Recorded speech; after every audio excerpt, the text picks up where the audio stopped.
Before he became the most hated man in modern history, he was invisible, broke, humiliated, angry, living in a society collapsing in slow motion, and nobody noticed what was being created. Because the rise of dangerous people never begins with evil, it begins with fear, with economic collapse, political division, public humiliation, and a population desperate for someone to make the pain stop. The man at the center of that storm was Adolf Hitler.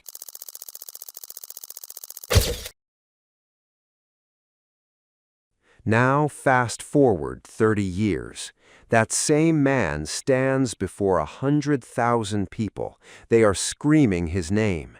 He has just launched the most destructive war in human history. And somewhere inside the machinery he built, 6 million Jewish people are being systematically murdered. How do you get from a boy with a paintbrush to that? That is the question history keeps asking and keeps answering wrong. We've spent 80 years studying the monster, the salutes, the speeches, the evil, and in doing so, we missed something. We turned one of history's most complex and dangerous cautionary tales into a simple ghost story, a demon with a mustache, something safely outside the range of ordinary human beings. But what if that was the mistake? What if the most terrifying thing about Adolf Hitler isn't how different he was from us, but how familiar the world was that built him? This isn't a story about a monster. It's a story about what happens when the ground beneath an entire civilization gives way, and one man is standing in exactly the right place to catch the fall. This is the story history didn't finish telling you. June 28th, 1919, Versailles, France. The Hall of Mirrors, the most breathtaking room in Europe. Gilded walls, chandeliers like frozen waterfalls, light fractured into 1,000 directions. The kind of room that was built to make human beings feel small. It worked. Germany's representatives sat in that room and signed a document that would define the next 20 years of world history. The Treaty of Versailles officially ended the First World War. It also, almost clinically, began the conditions for the Second. Germany was declared solely responsible for the entire war. The reparations were staggering, the equivalent of $440 billion today. 13% of German territory was stripped away. The coal fields, the ports, the industrial heartland redistributed. The military was gutted to near nothing. But the numbers don't tell you what actually happened to people. An entire generation of German men had lived in trenches for 4 years. They had watched their closest friends dissolve in mud and gas. They came home carrying wounds that had no names yet, and the country they returned to had surrendered. Not just the war, something deeper, the belief that sacrifice meant something, that the world was fair, that Germany was still Germany. And then, just a few years later, the economy didn't just collapse, it disintegrated. 1923, hyperinflation so extreme it sounds like fiction. A loaf of bread, 200 billion marks on Thursday, 300 billion by Friday. People burned banknotes in fireplaces because the paper was literally worth more as fuel than as currency. A woman takes a wheelbarrow full of money to the market. Someone steals the wheelbarrow and leaves the cash on the sidewalk. The middle class, teachers, engineers, doctors, shopkeepers, people who'd done everything right their entire lives, watched every pfennig they'd saved become worthless in a matter of weeks. Not inflation, erasure. Germany didn't just lose its money, it lost its belief that systems could be trusted. that working hard meant anything, that tomorrow would be better than today. Into that void came the Weimar Republic, Germany's first real attempt at democracy. 14 different governments in 14 years, communists and fascists fighting in actual streets, political assassinations, emergency decrees invoked over and over. A government that looked like it was always one crisis away from collapse. Because it was. When people are desperate enough, truly desperate, not uncomfortable, but terrified, they stop asking for better policies. They start asking for someone to burn it all down. Braunau on Inn, a small Austrian border town. April 20th, 1889. A customs official and his wife have a son. He is their fourth child. He is quiet, sensitive. He draws everything, buildings mostly, cathedrals, grand facades. He has a dream he holds with both hands. He wants to be an architect, to leave something beautiful behind. The Vienna Academy of Fine Arts rejects him. He applies again, rejected again. He ends up in a homeless shelter, selling watercolor postcards on street corners, invisible, ordinary, nobody. We don't linger here much in the history books because this part makes him a person, and we've collectively decided he doesn't get to be a person. But hold this image. The man who would eventually command the loyalty of tens of millions once slept on the floor of a shelter for the destitute, selling paintings for soup money. The world walked past him every single day and never looked twice. Then the war came, and for the first time in his life, everything made sense. He enlisted in 1914 with something witnesses described as genuine relief. The army gave him what civilian life never had: brotherhood, structure, purpose, a place where he belonged.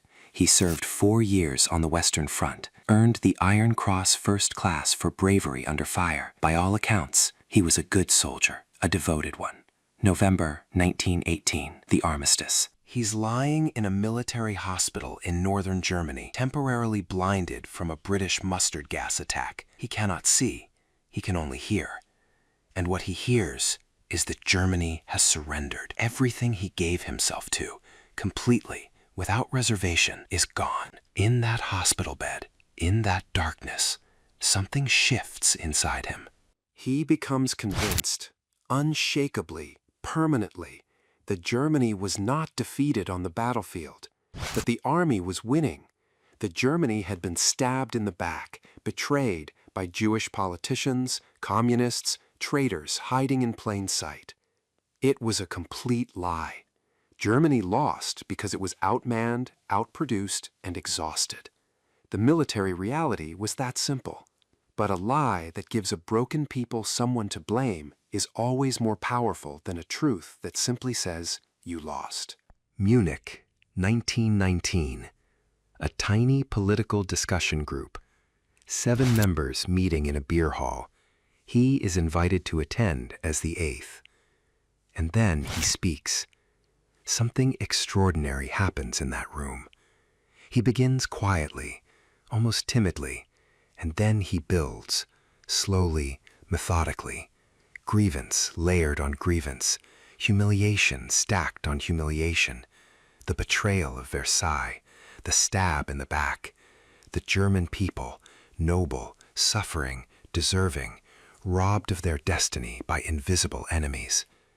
The room doesn't just agree with him, the room catches fire. He had a gift that is almost impossible to explain in the age of polished political messaging. He could read a crowd the way a musician reads a room. He understood something about human beings that most politicians never grasp. People don't vote for policies. They vote for a story in which they are the heroes. Their suffering has meaning, and someone finally understands them. He gave them that story.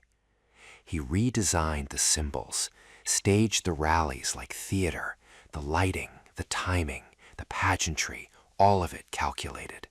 He rehearsed his gestures in front of mirrors, studied photographs of himself speaking to understand which poses telegraphed power and which looked weak. He was, in the most precise sense of the word, a performer, a man who had failed to make art, and instead became it. He was a manufactured product of his own ambition, yes, but also of his audience's desperation. Without the broken world, there is no Hitler. But without Hitler's particular genius for rage, the broken world heals differently. By 1933, he had gone from 8 men in a beer hall to leading a movement that had paralyzed German democracy. And then the German establishment made the mistake that establishments have made throughout history whenever they think they can use a demagogue and discard him afterward. January 1933. President Hindenburg appoints Adolf Hitler Chancellor of Germany. Franz von Papen, veteran politician, former chancellor, aristocrat, tells his colleagues not to worry. Hitler will be managed, contained, his energy directed and then disposed of. He reportedly told a friend, "We've hired Hitler. In 2 months, we'll have pushed him into a corner and he'll squeak." He did not squeak. Here we stop. Here there is no complexity, no nuance, no other side of the argument. 6 million Jewish men, women, and children were murdered, not in the confusion of battle, not as some unintended consequence of war, as deliberate, planned, organized policy. The Nazis built a system for killing human beings with the precision of engineers and the detachment of accountants. Auschwitz, Treblinka, Sobibor, Belzec, Chelmno, Majdanek. These aren't place names. They are coordinates of a wound the human race has not recovered from. The Holocaust was not a side effect of World War II. It was its own catastrophe, conceived, engineered, and executed by human beings who woke up in the morning and chose this. That is the most important fact of the 20th century. Nothing else is close. And the man who set it in motion, whatever broken world produced him, whatever propaganda shaped him, whatever system elevated him, was responsible, fully, without qualification, without exception. But now the question history keeps dancing around. Stalin killed an estimated 20 million people. Mao's policies killed between 15 and 55 million. The deliberate starvation of Ukraine, the Holodomor, killed perhaps 7 million. Japan's Unit 731, the Belgian Congo under Leopold II, 10 million dead. These are not footnotes. These are not lesser crimes. So why does one man sit alone on history's throne of absolute evil? Part of the answer is documentation. The Nazis kept meticulous records. They cataloged their own atrocities in bureaucratic detail, and that documentation became the evidence at Nuremberg. Part of it is geography. Western Europe and America experienced Nazi aggression directly and told the story from their perspective. But part of it, and this is the part nobody wants to say out loud, is that turning Hitler into a singular, almost supernatural evil is deeply comforting. Because if he was something outside the range of normal human experience, then normal human beings are safe. Our neighbors could never do those things. Our governments could never go that far. History's most dangerous lie is that they can't. Adolf Hitler did not build the Third Reich alone. He did not fund it alone. He did not sustain it alone. IBM provided the punch card technology the Nazis used to systematically catalog and track Jewish populations across occupied Europe. Without that infrastructure, the Holocaust at the scale it actually happened would have been logistically impossible. Volkswagen, the people's car, the symbol of modern Germany, was built on concentration camp labor. BMW, Bayer, Siemens, Deutsche Bank, IG Farben, the chemical conglomerate that manufactured Zyklon B, the gas used in the death chambers, made its executives wealthy men. These weren't fringe actors. These weren't desperate companies with no alternatives. These were the most sophisticated corporations in the world, making calculated decisions they understood perfectly. Then there was Munich, September 1938. British Prime Minister Neville Chamberlain flies to Germany.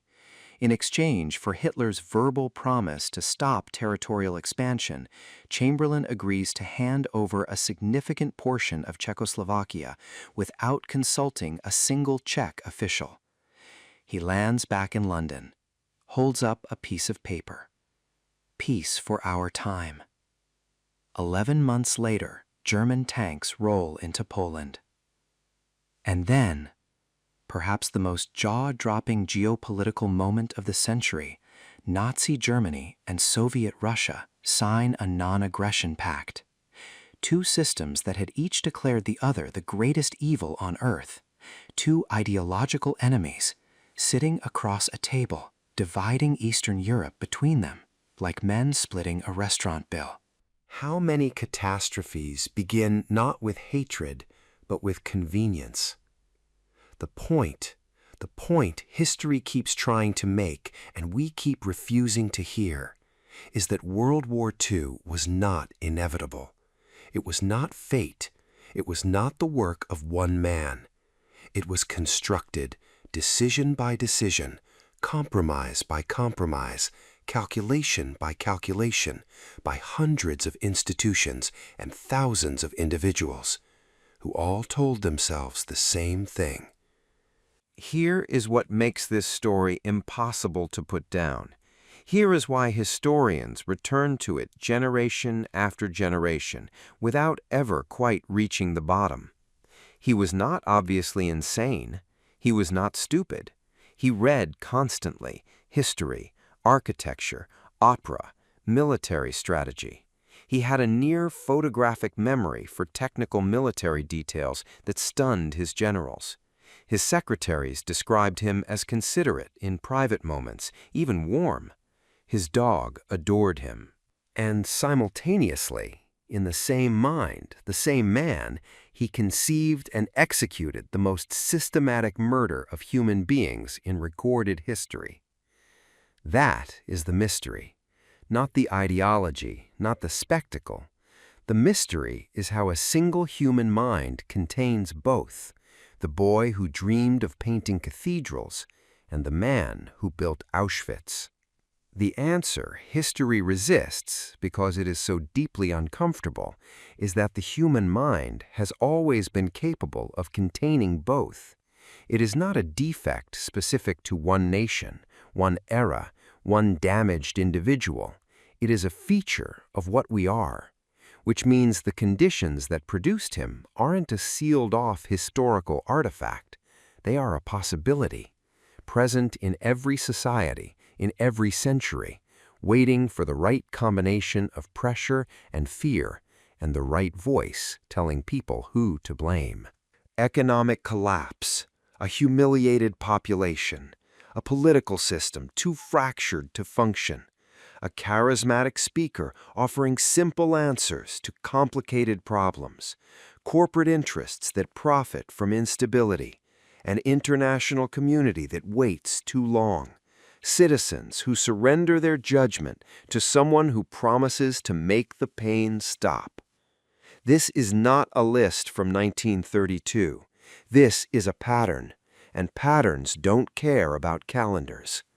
We turned Hitler into a myth, a symbol, an almost supernatural embodiment of pure evil, and in doing so, in lifting him out of history and into legend, we made him into something he never was, an exception. He was not an exception. He was a culmination, the end point of a sequence that had dozens of moments where it could have been stopped and wasn't. A sequence that required the participation, active or passive, of millions of ordinary people who all made the same choice, to look the other way, to trust that someone else would handle it, to believe that things couldn't possibly get that bad. That is exactly what they said in Berlin in 1932, the year before everything changed. The warning isn't that another Hitler is coming. The warning is subtler than that and far more frightening. The warning is that we have spent so much time staring at the monster that we stopped watching the conditions that grow one. We have been staring at the wrong thing. We have always been staring at the wrong thing.